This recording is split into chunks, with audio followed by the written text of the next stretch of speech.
بسم اللہ الرحمن الرحیم۔ سورہ یونس ہم پڑھ رہے ہیں۔ 21 نمبر آیا مبارک، سورہ یونس کی 21 نمبر آیا مبارکہ ہے، اور تیسرا رکوع شروع کریں گے سورہ یونس کا۔ اعوذ باللہ من الشیطان الرجیم، بسم اللہ الرحمن الرحیم۔ وَإِذَا أَذَقْنَا النَّاسَ رَحْمَةً مِّن بَعْدِ ضَرَّاءَ مَسَّتْهُمْ إِذَا لَهُم مَّكْرٌ فِي آيَاتِنَا قُلِ اللَّهُ أَسْرَعُ مَكْرًا ان رسلنا یکتبون ما تمکرون۔ عمومی طور پر ایک انسان کا مزاج ڈیولپ ہو جاتا ہے جب اس کے لیے سہولتیں ہوں، آسانیاں ہوں، اور اس کی زندگی خوش اسلوبی سے گزر رہی ہو تو وہ بڑی بے اعتنائی کے ساتھ زندگی گزارتا ہے، اور جب مشکلات آتی ہیں تو پھر اللہ کو پکارتا ہے۔ یہاں خصوصاً اہل عرب کا ذکر کیا گیا، اور اہل عرب میں بھی اہل مکہ کا، کہ جب پریشانیاں ہوتی اور قحط پڑ جاتا، حالات تنگ ہو جاتے تو پھر اللہ کو پکارتے، اور جب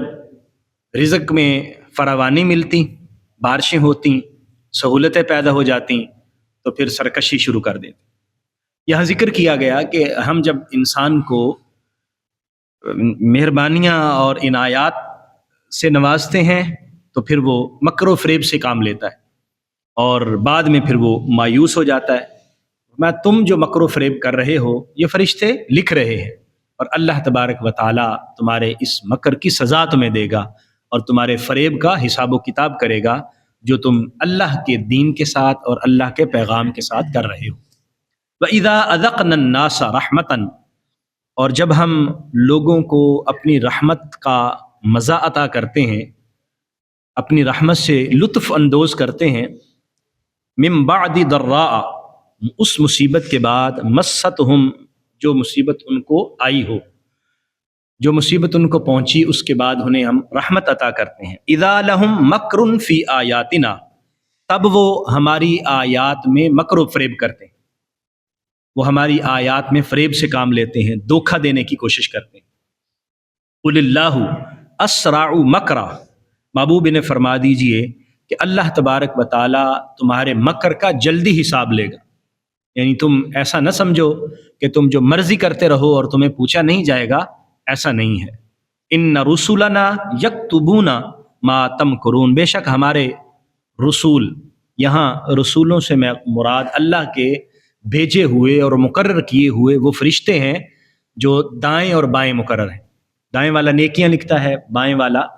گناہ لکھتا ہے، جس کو ہم کرامن کاتبین کہتے ہیں۔ تو اللہ نے فرمایا وہ ہمارے بھیجے ہوئے جو فرستادہ ہیں، یکتبون، وہ لکھ رہے ہیں، ما تمکرون، جو تم فریب کر رہے ہو، جس مکر و فریب میں تم مبتلا ہو فرشتے نوٹ کر رہے ہیں، اس لیے تم ان سے جان خلاصی نہیں کروا سکتے۔ هو الذی یسیرکم فی البر والبحر، اور وہی ذات ہے جو تمہیں سیر کرواتی ہے خشکی میں بھی اور پانی میں بھی، سمندر کی ان شدید لہروں میں اللہ تبارک و تعالیٰ اتنی بڑی بڑی کشتیوں کو تمہارے نیچے تمہاری ماتحت کر دیتا ہے، اور تم قدرت کے ساتھ ان کو چلاتے ہو، بڑے بڑے بحری جہاز۔ اور اس وقت بھی خاص طور پر جب یہ تجارتی قافلے جاتے تھے اور مکہ اور مدینہ کی طرف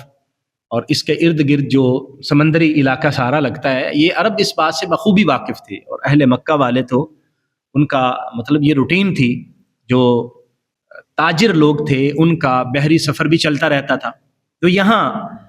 فرمایا گیا کہ یہ اللہ تعالیٰ نے تمہیں یہ ساری جو مہربانیاں اور نعمتیں عطا کی ہیں، یہ اللہ عطا کرتا ہے، اور جب اللہ تعالیٰ تمہیں یہ نعمتیں عطا کرتا ہے تو تم کوئی اہمیت بھی نہیں دیتے، اور جب پھنس جاتے ہو، اگر طوفان آ گیا سمندر میں پھنس گئے تو پھر اللہ کو پکارنا شروع کر دیا۔ حتیٰ اذا کنتم فی الفلک، حتیٰ کہ جب تم بحری جہاز میں ہوتے ہو، بڑی کشتی میں ہوتے ہو، وجرین بہم بریح طیبۃ، اور وہ کشتیاں تمہیں لے کر ایک بڑی پیاری فضا کے اندر اور اچھی ہوا کے اندر چلتی رہتی ہیں، وفارحوا بہا، اور وہ خوش ہوتے ہیں، ابھی موسم بڑا اچھا ہے اور سفر بڑا خوبصورت جا رہا ہے، اور سمندری لہروں کو چیرتا ہوا اور سمندر کے پانی کو جو ہے وہ چیرتا ہوا ہمارا سفر طے ہو رہا ہے، لیکن اچانک کیا ہوتا ہے، جاءتھا ریح عاصف، پھر یکدم تیز ہوا آتی ہے، آندھی چلتی ہے، وجاءہم الموج، اور پھر موج آ گئی، یعنی لہریں اٹھیں، من کل مکان، ہر طرف سے اب لہریں اٹھیں، دائیں بائیں اور آگے پیچھے سے جب لہریں اٹھیں تو پھر پریشان ہو گئے، یہ تو کام خراب ہو گیا، ہوا تو اب موافق نہیں رہی۔ وظنوا، پھر انہوں نے گمان کیا، انہم احیط بہم، کہ اب ان کو گھیر لیا گیا، اب تو پھنس گئے، اب یہاں سے جانا مشکل ہے، کہاں جائیں گے؟ ہر طرف تو پانی ہی پانی ہے اور موجیں ہی موجیں ہیں، اور طوفان اس وقت ہمارے سر پر ہے اور سمندر بکھر چکا ہے، اب کیا کریں؟ تو پھر کیا کرتے ہیں، دعوا اللہ، پھر اللہ سے دعا کرتے ہیں، اللہ کو پکارتے ہیں، مخلصین لہ الدین، دین کو اس کے لیے خالص کرتے ہوئے،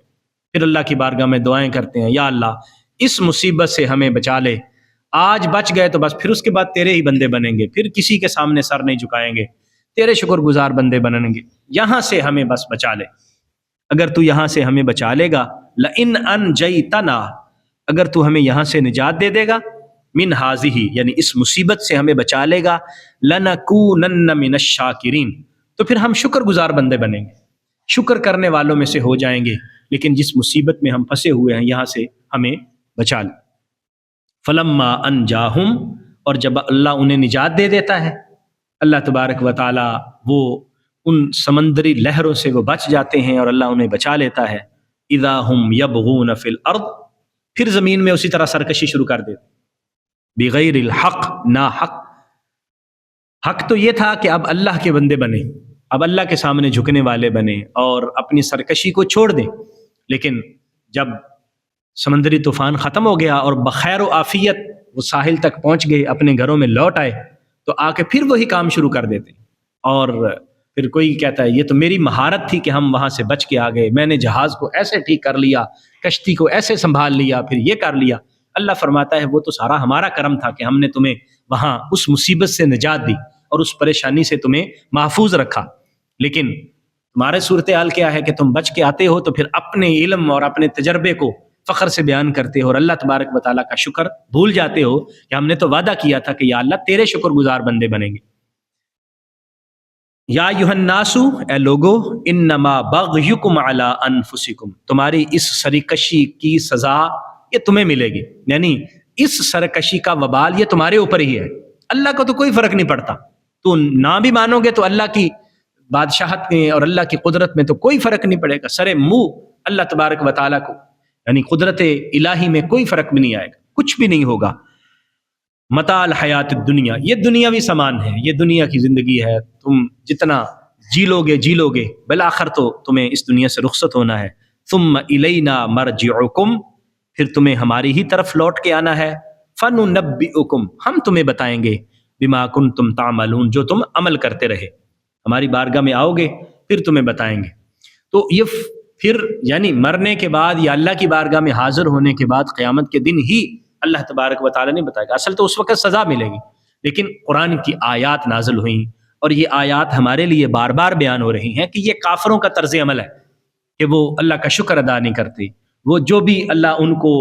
نعمتیں عطا کرتا ہے، جو زندگی کی کامیابیاں ان کو ملتی ہیں، وہ ان کو اپنے علم اور اپنے تجربے اور اپنی مہارت کی طرف منسوب کرتے ہیں، یہ کافروں کا طرز عمل ہے۔ اللہ کے بندے کیا کرتے ہیں؟ اللہ کے بندے جو بھی کوئی اللہ کی طرف سے انعام ملتا ہے اس کو اللہ کا انعام سمجھتے ہیں، اللہ نے ذہن دیا ہے وہ اس کی مہربانی ہے، اس نے علم دیا ہے اس کی مہربانی، مہارت و تجربہ ہمارے پاس موجود ہے تو اللہ کا کرم ہے، ہمارا کچھ بھی نہیں ہے۔ وہ اگر چاہے تو ایک لمحے کے اندر ہم اپنے جسم کو برقرار بھی نہیں رکھ سکتے، اپنا توازن بھی قائم نہیں رکھ سکتے، ایک منٹ کے لیے سیدھے کھڑے بھی نہیں ہو سکتے، پورا جسم جو ہے وہ سینس لیس ہو جاتا ہے اور پتہ بھی نہیں چلتا کیا ہوا، اور انسان کا اپنے وجود پر کنٹرول بھی نہیں رہتا۔ تو فرمایا دیکھو کہیں تمہارے اندر یہ جو کفار والا طرز عمل ہے یہ تو نہیں ہے، کہیں ان کی عادات تو نہیں ہے، ہمیں یقیناً ہر وقت اللہ تبارک و تعالیٰ کا شکر گزار ہونا چاہیے اور ہمیشہ اللہ تبارک و تعالیٰ کی بارگاہ میں ہم اپنی عاجزی اور انکساری پیش کرتے رہیں، جو بھی خیر ہو اس کو اللہ کی طرف منسوب کریں، اور اگر ہم سے کہیں کوتاہی ہو جائے تو اس کو اپنے نفس کی طرف اور اپنی طرف منسوب کریں، غلطی ہوگی یا اللہ یہ ہماری کوتاہی ہے ہمیں معاف فرما، جو کرم ہوا وہ تیرا تھا، جو فضل تھا وہ تیرا تھا، یقیناً اللہ تعالیٰ کی رحمتیں ہمیشہ